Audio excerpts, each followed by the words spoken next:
मित्रों, परम पूज्य गुरुदेव परम वंदनीय माता जी की दिव्य उपस्थिति को साक्षी मानते हुए माँ गायत्री के पावन मंत्र के साथ मैं अपनी बात को आरंभ करना चाहता हूँ। माँ गायत्री का ये पावन मंत्र हमें जीवन के सतपथ पर, सन्मार्ग पर, सद्ज्ञान के पथ पर बढ़ाने का मंत्र है। याद दिलाता है कि जो जीवन की राहें हैं वो हिमालय पर चढ़ने के समान है।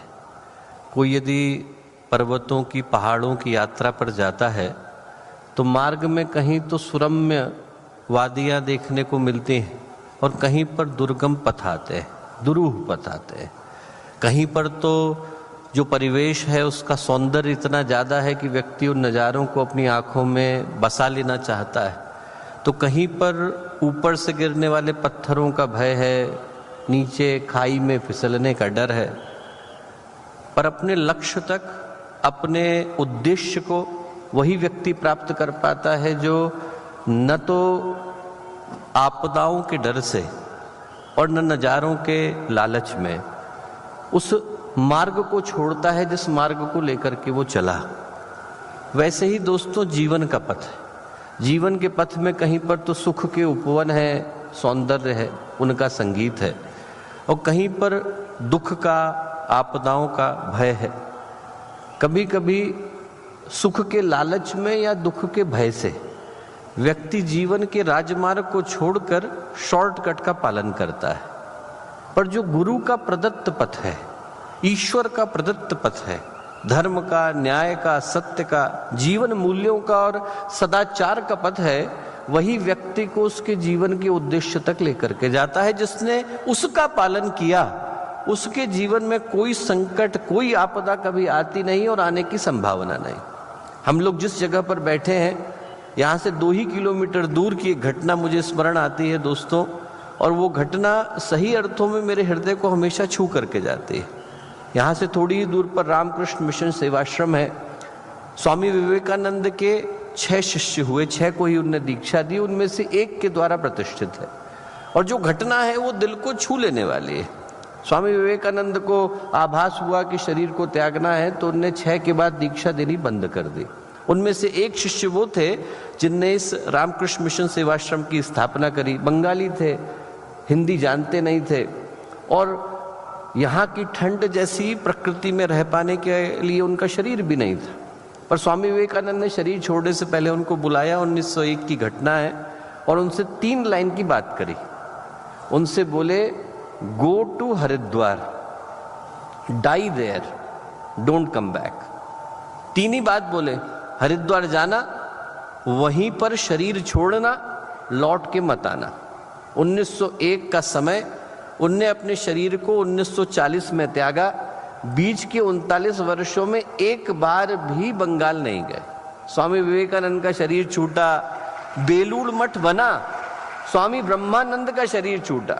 उनने कहा हमारे गुरु का आदेश है और आदेश का पालन मैं जीवन के धर्म की तरह से करता हूँ। छोड़ा नहीं, त्यागा नहीं, यहीं पर सेवाश्रम को बनाया। दोस्तों, हमारे लिए जो पूज्य गुरुदेव कह करके गए वो हमारे जीवन का धर्म भी है, वो हमारे जीवन का मंत्र भी है। जो उसको गांठ की तरह से पकड़ करके बैठ जाता है, उसके जीवन में किसी भी उन्नति के शिखर को छू पाने की संभावना अपने आप जाग जाती है। जो गायत्री का मंत्र है वो याद दिलाता है कि सारे झंझावातों के मध्य में, आपदाओं के मध्य में, कष्ट विपदाओं के मध्य में गुरुदेव के, माता जी के, अपने आराध्य के, अपने इष्ट के दिए हुए पथ को उसी तरह से पकड़ करके चलना चाहिए जैसे व्यक्ति जीवन की धारा को पकड़ करके चलता है। हमारी ऑक्सीजन वही, हमारी प्राणवायु वही, हमारे जीवन का आधार, हमारे जीवन का अस्तित्व वही है जिसने गुरुदेव के शब्दों को जीवन का धर्म और मर्म बनाया। दोस्तों, उसको जीवन के सारे सौभाग्यों की प्राप्ति होती है। आज इतने महत्वपूर्ण विषय पर इतने महान व्यक्तित्वों के विचारों को सुन पाने का सौभाग्य हम लोगों को मिल रहा है, तो एक बार इस भाव के साथ माँ गायत्री के पावन मंत्र को हम लोग कहते बोलते हैं कि हमारे जीवन में उस सौभाग्य की सृष्टि हो सके जिसके लिए गायत्री का मंत्र धरती पर अवतरित हुआ। माँ गायत्री का पावन मंत्र साथ साथ ओम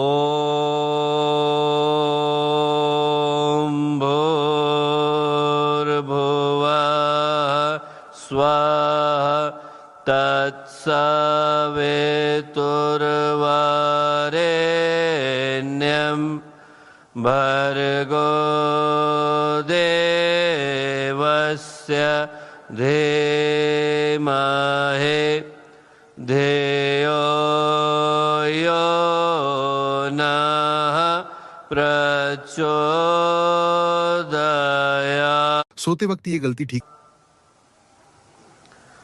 मित्रों, परम पूज्य गुरुदेव परम वंदनीय माता जी के दिव्य संरक्षण में गंगा की गोद, हिमालय की छाया, सप्तऋषियों की तपोभूमि, सौभाग्य की त्रिवेणी का ये महोत्सव, परम वंदनीय माता जी के धरती पर अवतरण, अखंड दीपक के प्राकट्य, पूज्य गुरुदेव की शतवर्षीय तप साधना, इन तीनों के संगम के अवसर पर आज जब हम लोग यहाँ पर उपस्थित हैं तो हम लोग मात्र एक उत्सव को मनाने के लिए नहीं बल्कि अपने उत्तरदायित्व को वहन करने के लिए उपस्थित हैं।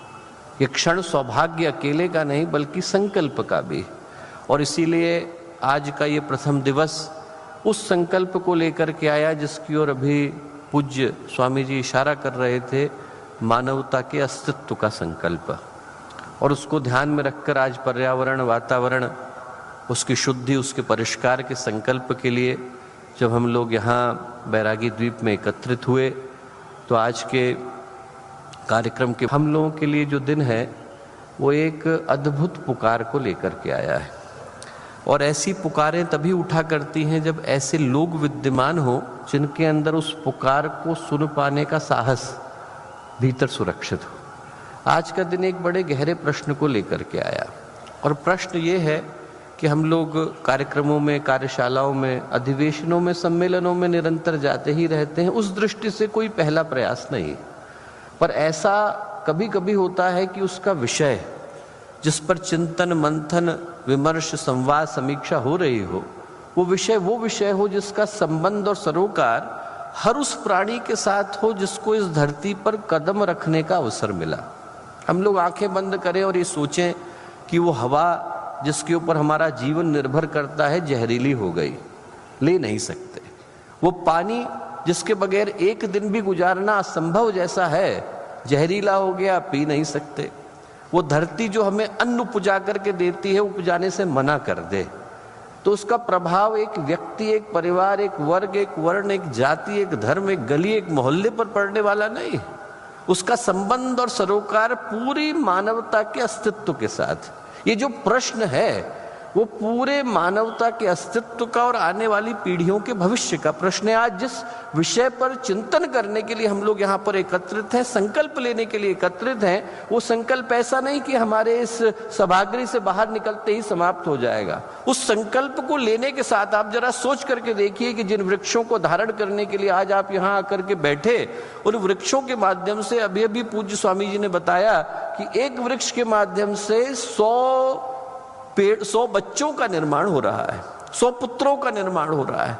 तो आप अपने हाथ में 100 पुत्रों को और 10 कन्याओं को लेकर के जा रहे हैं, यहां से उस संकल्प को लेकर के जा रहे हैं। तो दोस्तों, जो आज का प्रश्न है वो पूरे मानवता के अस्तित्व के साथ संबंध रखने वाला प्रश्न है। और जो खूबसूरत बात रही वो ये रही कि भारतीय संस्कृति ने इस विषय पर वर्षों पहले सोचा, न केवल सोचा बल्कि समाधान को प्रस्तुत किया। एक जो चिंतन भारत की धरती से निकला वो पंच महाभूत का निकला।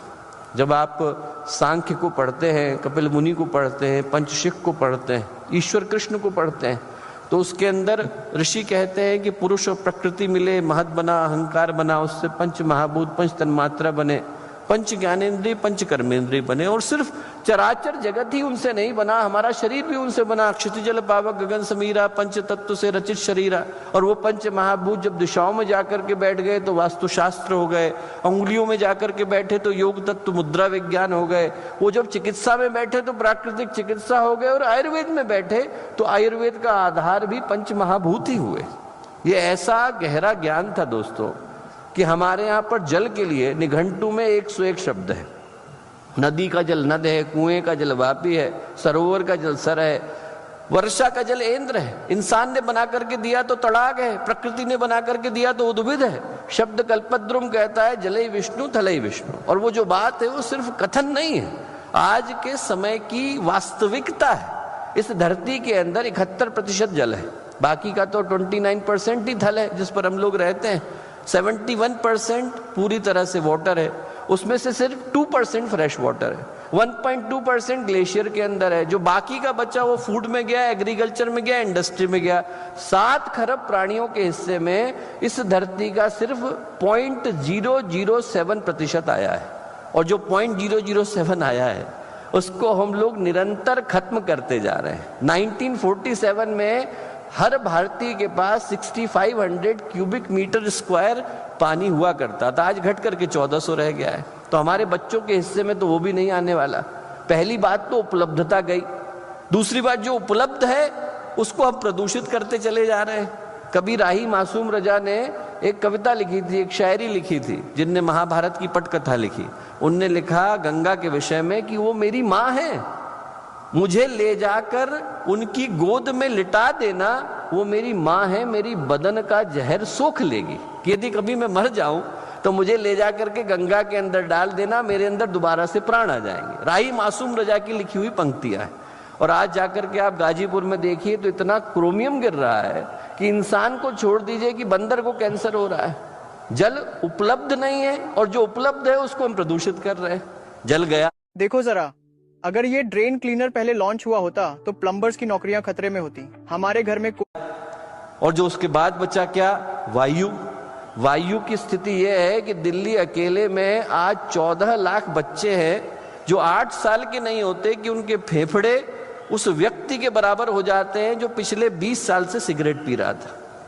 उनका दोष नहीं, और करे अपराध को, जो तुलसीदास जी ने लिखा है कि किसी और के अपराध को, उसके दंड को भुगतने के लिए वो बच्चे मजबूर है। युद्ध से, आतंकवाद से उतने लोग नहीं मर रहे जितने अकेले वायु प्रदूषण से मर रहे हैं। हवा जहरीली, पानी जहरीला, मिट्टी बंजर हो चली है दोस्तों, 30% ऊसर हो गई।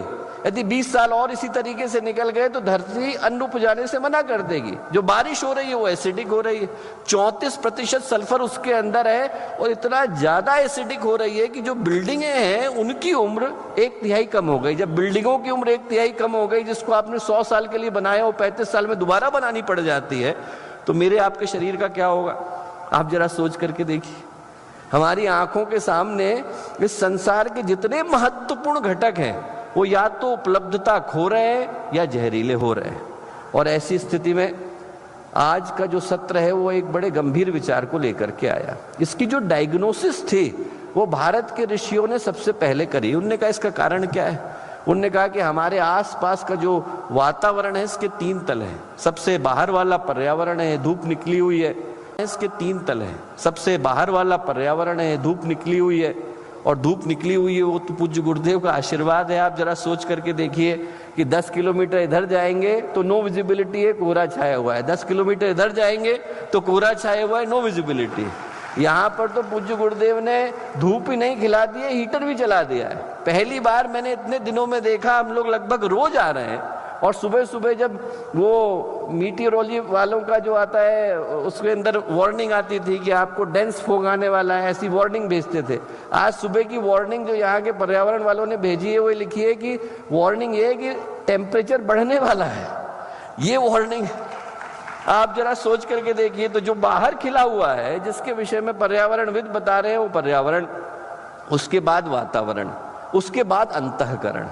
यदि अंतःकरण विकृत हुआ, दूषित हुआ, विषाक्त हुआ, तो उसका प्रभाव हम लोग पर्यावरण और वातावरण दोनों जगह देखते हैं। हमारे ऋषियों ने कहा यदि यहाँ पर स्वार्थ आ गया, निकृष्टता आ गई, नीचता आ गई, तो व्यक्ति उसका प्रभाव हर जगह पर देखता है, और हम देख रहे हैं।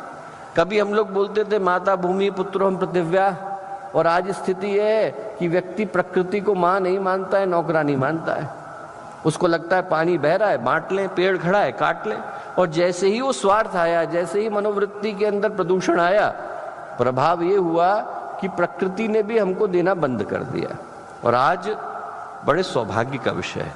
सौभाग्य का विषय इसलिए है दोस्तों कि इस पुकार को गायत्री परिवार ने बरसों पहले सुना, सोचा, समझा, और ये सोचा कि इसके ऊपर कुछ करने की आवश्यकता है। मैं आपको बताऊं, मैं जर्मनी में था। जर्मनी में हमारे साथ एक और व्यक्ति थे जिनने 74 ईयर्स की उम्र तक काम किया, उनको नोबेल प्राइज मिला। जो गायत्री परिवार का अपना आधार है, गुरुदेव का लिखा हुआ साहित्य और जो बैग हम हरेक को देते हैं, पूरा शांति कुंज गुरुदेव ने 71 के समय से 0 कार्बन फुटप्रिंट बना दिया। जितना नारियल चढ़ता है रेशों में बदल जाता है, उसके बैग बन जाते हैं, जितना कूड़ा है वो कागज में बदल जाता है, ह्यूमन एनिमल वेस्ट रिसाइकिल होकर के गार्डनिंग वाटर में बदल जाता है, जो इलेक्ट्रिसिटी है वो सोलर से लेते हैं। वो वाला बैग उनको दिया तो उन्होंने कहा कि गुरुदेव का इस विषय में चिंतन क्या था, तो मैंने कहा गुरुदेव का चिंतन ये था कि हम 360 डिग्री के लिए रिस्पॉन्सिबल हैं। हम सिर्फ प्रकृति के साथ के लिए रिस्पॉन्सिबल नहीं है, हम अन्य प्राणियों के साथ के लिए भी रिस्पॉन्सिबल है, अन्य मनुष्यों के साथ के लिए भी रिस्पॉन्सिबल है, हमसे ऊपर वाली पीढ़ी के लिए भी रिस्पॉन्सिबल है, हमसे बाद वाली पीढ़ी के लिए भी रिस्पॉन्सिबल है। वो सज्जन जिनको नोबेल प्राइज मिला था, जब बोलने के लिए खड़े हुए तो उनने अपने विषय में कुछ नहीं बोला, बोले मैं 74 ईयर्स का हो गया, पूरा जिंदगी मेरे को पर्यावरण के विषय में काम करते हुए गई और मैंने आज तक नहीं सोचा था कि मुझे एक विषय ऐसा सुनने को मिलेगा। बोले सब जगह पर जाता हूँ, सुबह से शाम तक वही बातें सुनता हूँ। बोले पहली बार मैंने जब गुरुदेव का चिंतन सुना तो मुझे लगा कि एक चिंतन ऐसा आया है जैसा देने वाला आज से पहले कोई आया ही नहीं। दोस्तों, हम लोग सौभाग्यशाली हैं, वो चिंतन गुरुदेव ने दिया और लोगों ने उसको आधार बनाया। आज जो लोग यहाँ आकर के बैठे हैं, कैलकाटा की टीम, जब उनने श्रद्धे का उद्बोधन सुना भोपाल के अंदर, तो संकल्प को लिया कि हर हफ्ते हम लोग जाकर वृक्षारोपण के कार्य को करेंगे। और आज उनको चलते चलते 800वें सप्ताह तक वो लोग पहुंच गए हैं। कैलकाटा की टीम को देख करके गुजरात की टीम को देख करके दिल्ली की टीम, यदि मैं अभी सारी टीमों के नाम लूं तो उनके जो संयुक्त सप्ताह है, जो हर सैटरडे हर संडे को वो लोग जाकर के वृक्षारोपण करते हैं, तो उसकी संख्या 20,000 से ज्यादा सप्ताहों की हो रही है। 20,000 से ज्यादा सप्ताह। उनके लगाए गए पेड़ों को यदि हम लोग गिने तो उनकी संख्या, सिर्फ उनके ही लगाए गए, जो यहाँ आकर के बैठे उनके लगाए गए पेड़ों की संख्या को गिने तो वो संख्या 75 लाख से ज्यादा हो जाती है। दोस्तों, उनके द्वारा साफ करी गई नदियों को गिने तो उनकी संख्या 12 से ज्यादा हो जाती है। तो जो लोग आपके मध्य में बैठे हैं वो प्रेरणा के स्रोत के रूप में बैठे हैं, जिनको भी हम लोग सम्मानित करने जा रहे हैं। पर इसके साथ साथ हम संकल्प लेने जा रहे हैं, भारत के प्रत्येक जिले में 766 जिलों में से प्रत्येक जिले के अंदर परम वंदनीय माताजी के नाम से एक उपवन की स्थापना का संकल्प, वहां पर हजारों वृक्षों को लगाने का संकल्प, वहां के एक तीर्थ की शुद्धि का संकल्प, वहां के एक सरोवर की शुद्धि का संकल्प और वहां की एक नदी की शुद्धि का संकल्प। ये जो संकल्प है वो हम इसलिए ले रहे हैं कि हमारे माता पिता ने, पूज्य गुरुदेव ने, वंदनीय माता जी ने हम लोगों को ये जीवन प्रदान दिया। सौभाग्यशाली है कि हम लोग इन सांसों को ले पाते हैं, पर हमारे बच्चों को वो सौभाग्य प्रदान करना हमारी जिम्मेवारी हो जाती है। और वो हम तभी कर पाएंगे जब उनको एक स्वस्थ सुरक्षित वातावरण दे पाएंगे। आज जो लोग यहाँ पर संकल्प को लेने के लिए आकर के बैठे हैं दोस्तों, वो लोग अद्भुत है, अलौकिक है। मैं आप में से प्रत्येक के अंदर उपस्थित ईश्वर की चेतना को नमन करता हूं कि आप लोगों ने संकल्प को लेने का भाव अपने मन में दिखाया। आज आप लोगों के सामने सारे के सारे पौधे यहाँ पर विद्यमान है। हमारे अनेकों जिलों से आए हुए प्रतिनिधि यहाँ से उनको लेकर, संकल्प को लेकर के जाएंगे और लेने के साथ ही साथ मन में इस भाव को भी प्रतिष्ठित करके जाएंगे कि ये उपवन हम लोगों को बनाना है। और मैं आपको एक छोटा सा उदाहरण देता हूँ। जिस दिन ये भाव मन में आया कि हमें वंदनीय माताजी के नाम से प्रत्येक जिले में उपवन बनाना है, मैं उस समय राजस्थान में था और किसी को बताया नहीं था। अभी मन में बात बोली ही थी कि ये कार्य हम लोगों को करने की आवश्यकता है। और जिस पहले कार्यक्रम में पहुंचा वो नीम के थाने का प्रोग्राम था, और नीम के थाने में जैसे ही पहुंचा तो आपको भरोसा नहीं होगा, वहां पर वहां के जो गायत्री परिवार के कार्यकर्ता थे, अपने भाई बहन थे, उनने कहा भैया ये प्रोग्राम में जुड़ा हुआ नहीं है, पर एक प्रोग्राम हम लोगों ने बनाया है, हमने वंदनीय माताजी के नाम से उपवन बनाया है, आप चल करके उसका अनावरण कर दीजिए। फिर मैंने कहा कि इसका मतलब ये है कि जो मेरे दिमाग में विचार आया है वो मेरे दिमाग का विचार नहीं है, वो वंदनीय माताजी की योजना है, उसको पूरा करने का काम हमें करना है। नीम के थाने से जब हम लोग दूसरी जगह गए, कालगढ़ गए, तो वहां पर भी वही कार्यक्रम था। इसका मतलब ये है कि वंदनीय माताजी हमसे इसी बात को कह रही हैं कि हम लोगों को सिर्फ हरिद्वार से लेकर के भारत के 766 जिलों में उपवन नहीं बनाना है। जो हमारे 80 देशों के प्रतिनिधि यहाँ आकर के बैठे हैं, उनको अपने अपने देश में भी वो उपवन बनाना है, क्योंकि ये समस्या अकेले भारत की या भारत के जिलों की नहीं, पूरे मानवता की है। और मुझे पूरा विश्वास है कि आज के सुबह के सूर्योदय के क्षणों में जब इतने महान व्यक्तित्व हम लोगों के मध्य में विद्यमान है, जिनने अपना बड़ा बहुमूल्य और कीमती क्षण हम लोगों को मार्गदर्शन देने के लिए प्रदान किया, तो हम लोग यहाँ से इन संकल्पों को पंच महाभूतों के साक्षी में, पूज्य गुरुदेव वंदनीय माता जी के साक्षी में, माँ गायत्री, माँ गंगा की साक्षी में, हरिद्वार की पुण्य भूमि की साक्षी में और इतने महापुरुषों की साक्षी में लेकर के जाएंगे, ताकि इस संकल्प को निश्चित रूप से पूरा कर सकें। आप सबको पुनः संकल्प लेने के लिए शुभेच्छाएं और संकल्प को पूरा करने के लिए शुभेच्छाएं। बहुत सारी मंगल कामनाएं।